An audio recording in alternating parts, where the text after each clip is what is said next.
अस्सलामुअलैकुम वीवर्स, मैं उम्मीद करती हूँ आप सब खैरियत से होंगे। आज हम करेंगे घर की सफाई। तो ईद आने वाली, जैसा कि आपको पता है, तो ईद में सब लोग सफाइयाँ करते हैं। तो आज हम भी अपने घर की सफाई कर रहे हैं। तो सबसे पहले आज हम चारपाइयाँ धोएंगे, तो वो आपको दिखाएंगे, और बाकी फिर सारे घर की सफाई करेंगे। तो आज मैं अपने वीवर्स से ये शेयर करूँगी।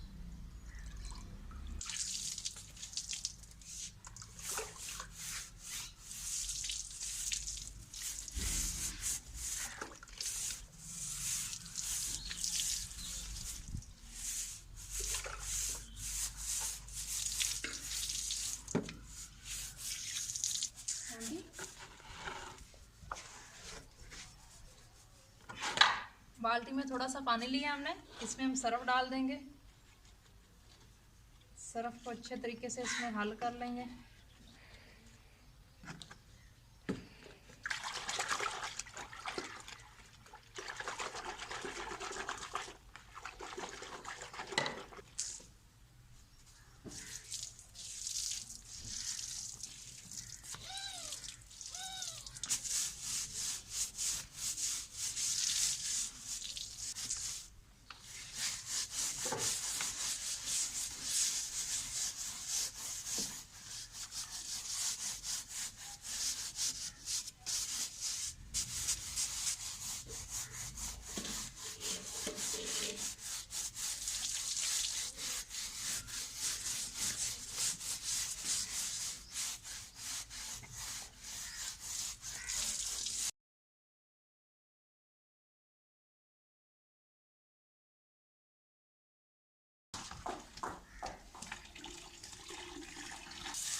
सरफ अब जो है हमने पहले लगाया था, इसे ब्रश भी लगा लिया है, तो अच्छे तरीके से धो लिया इसे। अब इसे साफ पानी से सारा इसका सरफ निकाल देंगे।